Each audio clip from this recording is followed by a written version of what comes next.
Fuck America. I'll be talking about Donutgate, one of Ariana Grande's most prolific scandals of all time. This was considered a major internet moment at the time and almost resulted in Ariana Grande getting digitally executed. Before I start, I am not trying to trash Ariana. I am literally one of her biggest fans. I stream all of her music all the time, and I even bought 3 of her perfumes. Which, side tangent, all of Ariana Grande's perfumes actually smell amazing. I don't think that she made one perfume that smells bad. The reason why she's so rich is because of me. So Ariana Grande, if you're watching this, you're so welcome. What did Ariana Grande do to deserve such hatred? Well, she licked a donut. That's it. Just kidding, there's so much more to the story. Essentially, Ariana Grande went to a donut shop called Wolfie Donuts with her boyfriend slash backup dancer Ricky Alvarez, who is fine as fuck by the way, and they were having a gorgeous conversation talking about life when all of a sudden Ariana Grande bends forward and licks the donut unsolicitedly out of nowhere without paying for the donut. It appears that the demonic intrusive thoughts lingering inside her musical brain got the best of her because there wasn't any real motive to lick the donut. She just goes out of nowhere and does it. There's a video of her online that I'm going to play right now, and she quite literally licks the donut. Let's analyze the video of Ariana Grande licking the donut for further context. So from the video, it appears that Ariana Grande makes the first move by gesturing at licking at the donut. Her extremely sexy boyfriend then proceeds to also make a licking motion as a joking gesture. She then looks at him in tentative contemplation, as if wondering if she should actually lick the donut. She then looks around the shop, indicating that she is well aware that licking a donut without paying for it is a social taboo worthy of capital punishment. I think it is at this moment where she's locked in and makes her decision. She proceeds to lick the donut very demurely, with her boyfriend following suit shortly after.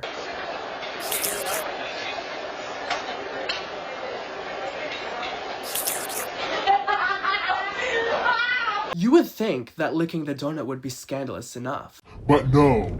As a worker brings out another tray of desserts, Ariana Grande immediately looks at the tray with absolute disdain and says, "What the fuck is that?" in a disgusted tone. She quite frankly hate-crimed the dessert. She is dessertist. But after she says that, she proceeds to say, "I hate America."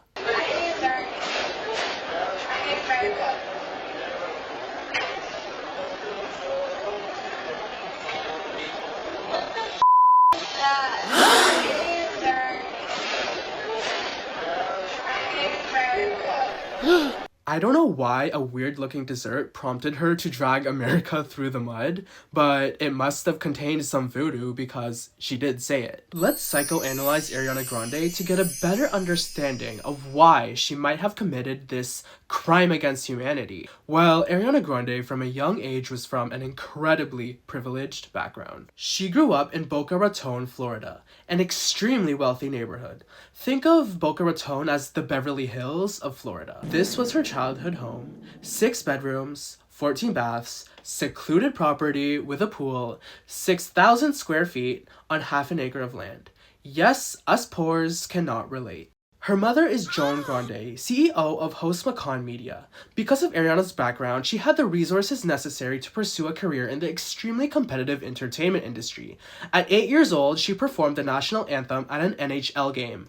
At 8! For reference, this is what she looked like, and this is what the average 8-year-old looks like. Poor people would kill to have these opportunities, and Ariana Grande managed to snag them down before she was even in high school.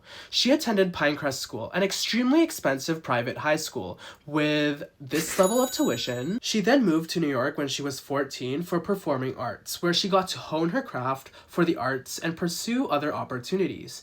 In 2008, she got on Broadway for the teen musical 13, an opportunity for her to display her vocal and acting abilities to a live audience. From 2010 to 2014, she pursued acting in her world-famous TV shows Victorious and Sam and Cat, furthering developing her acting ability and skyrocketing her to the public eye. It was during this time where she started to develop a fan base and soft-launched herself into the direct spotlight.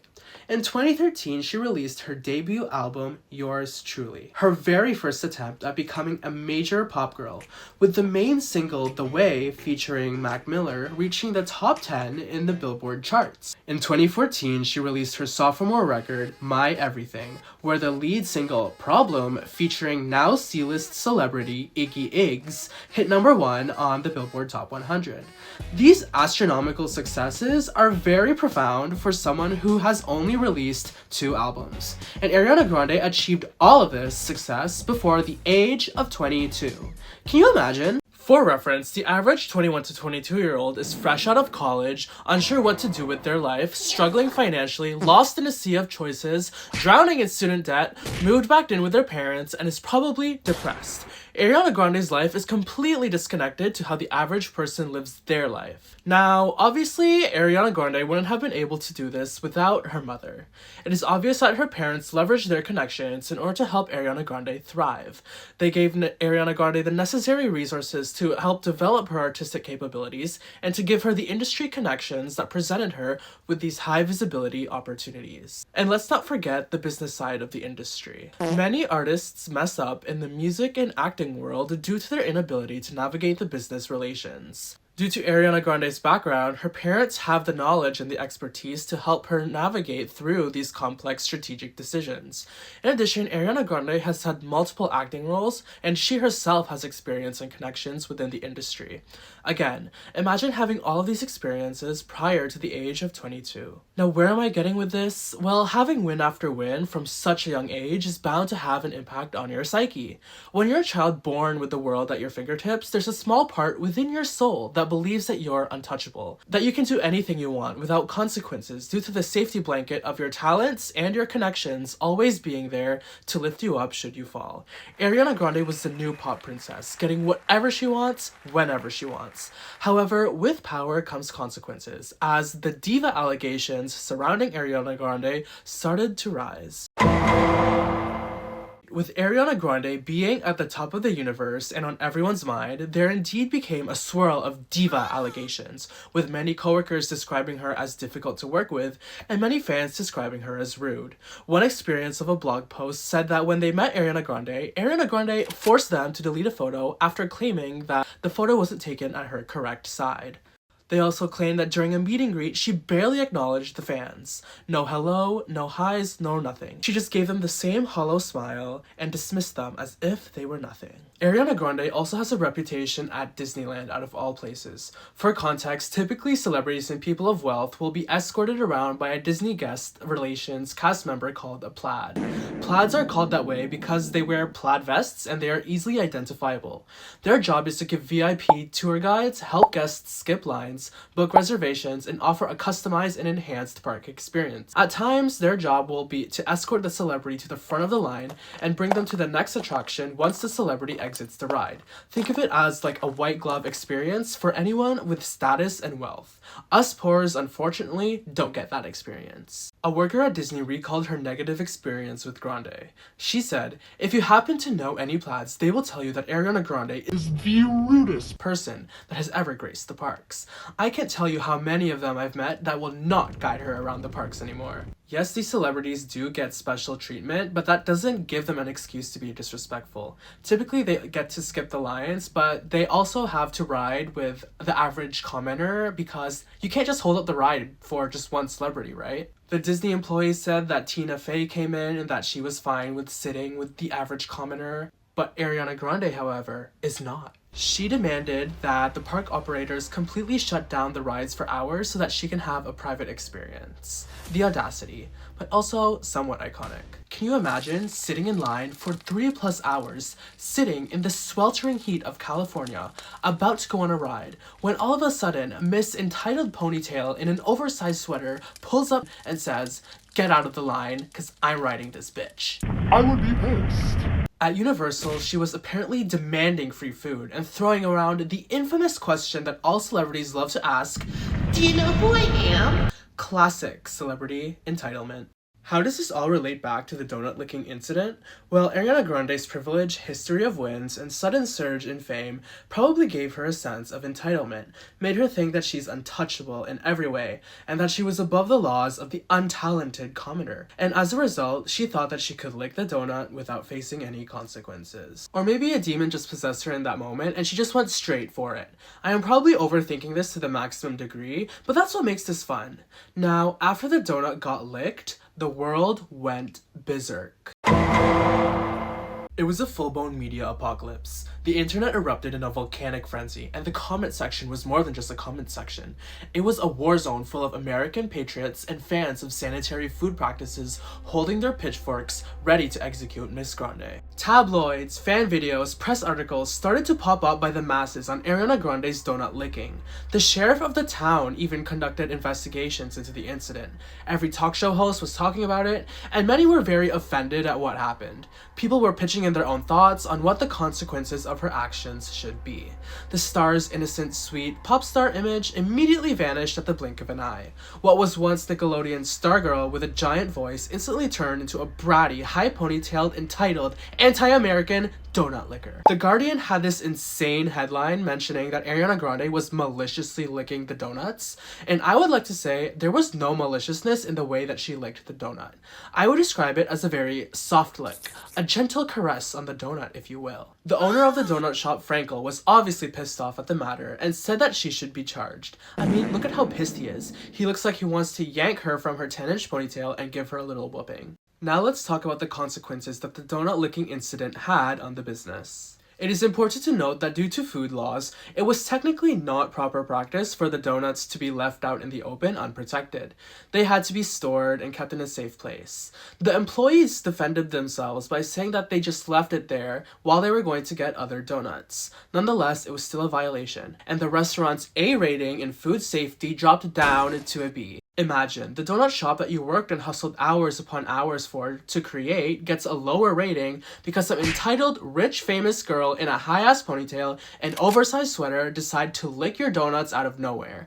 I would be pissed. Ironically, the scandal boosted the shop's profile. The owner reported that customers began flocking to the restaurant in show of support. And in the week after the video went viral of Ariana Grande licking the donut, business tripled. This is a classic example of bad attention being better than no attention. On one hand, one may choose to ignore the business due to their poor health practices.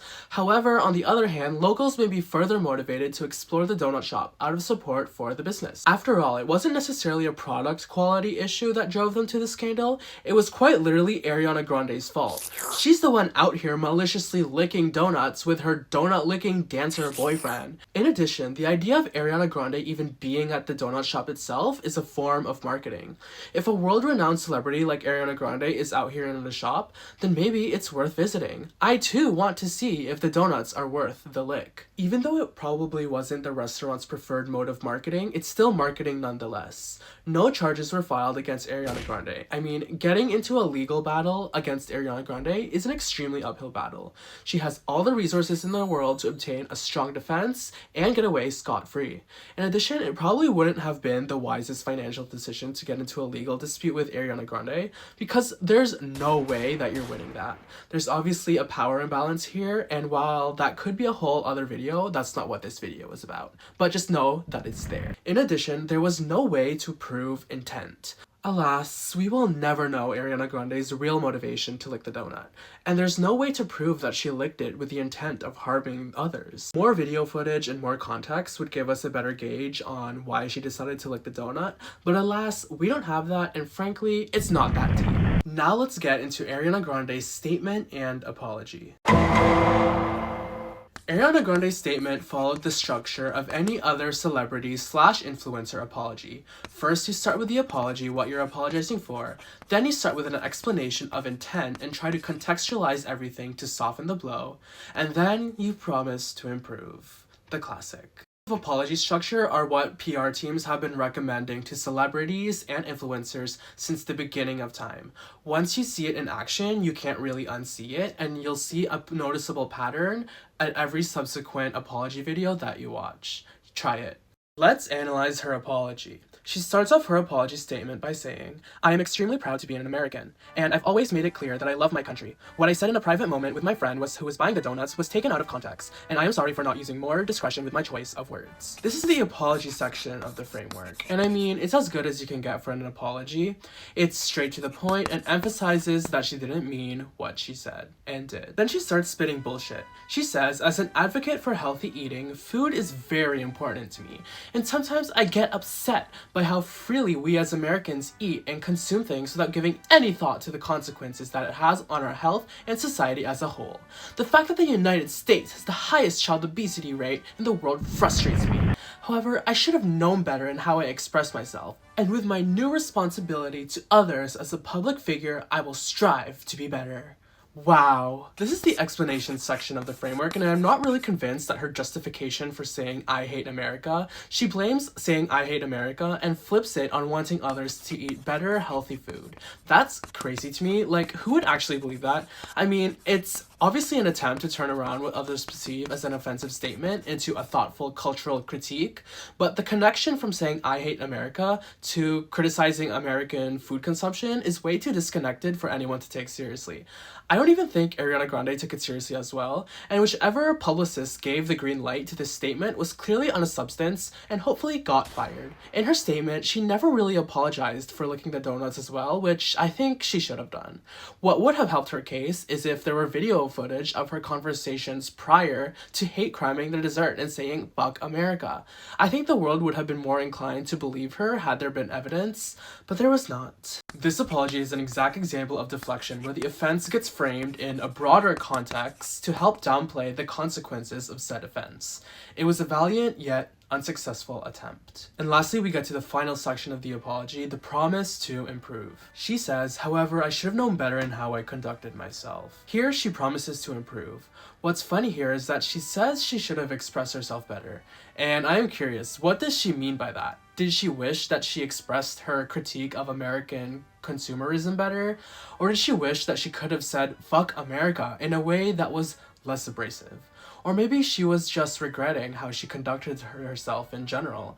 I'm not sure, but I am quite curious about what she meant. Shortly after, she releases a video apologizing again, which was honestly much better than the other one. It was quite similar to the written apology, however, she skips all the bullshit about healthy eating. She said that she's proud to be American and is sincerely sorry. I mean, she was 22 years old, give her a break. I'm sure that everyone has done crazy shit like that before. She acknowledges that it was bratty behavior, and she says that she would never do something like that again. I mean, what else could you say in that situation? Well, I think that Ariana Grande was extremely traumatized by this scandal because after the scandal, she has not licked any donuts since! Hooray! What a win for the culture. I'm glad that she learned her lesson to not lick donuts that she hasn't paid for. She was also visibly nicer to people after around this period. I mean, if you compare this version of Ariana Grande to the one now, there's a clear difference in how she interacts with others and how she conducts herself. This probably was an extremely humbling experience for her. I mean, all the fame and wealth in the world cannot prevent the consequences stemming from licking donuts unsolicited. So now I have additional questions. What do you think the consequences should have been for Ariana Grande? In my opinion, I think that a fine and maybe a free advertisement from Ariana Grande and her team would have been enough to rectify the damage. Also, what do you think is worse in this scenario? Saying "I hate America" or the donut licking incident? Also, if this incident were to happen today, what do you think the public reaction would be? What would be the reaction if another celebrity did it instead of Ariana Grande? In my opinion, I think that the public would respond more towards the donut licking than the actual "I hate America" statement. In today's political climate, I'm sure that many people have a lot of varying feelings towards America and wouldn't really pay much attention to someone saying that. There'll be a certain section of the internet that'll get offended by a celebrity saying "I hate America," and I'm sure that there'll be another section of the internet that'll find it camp. And that's it for today's video. It's a very trivial piece of pop culture that's quite iconic. You had to be there in order to witness all of the things that transpired during this time. What's the lesson for today? Don't lick donuts that you haven't paid for. Bye!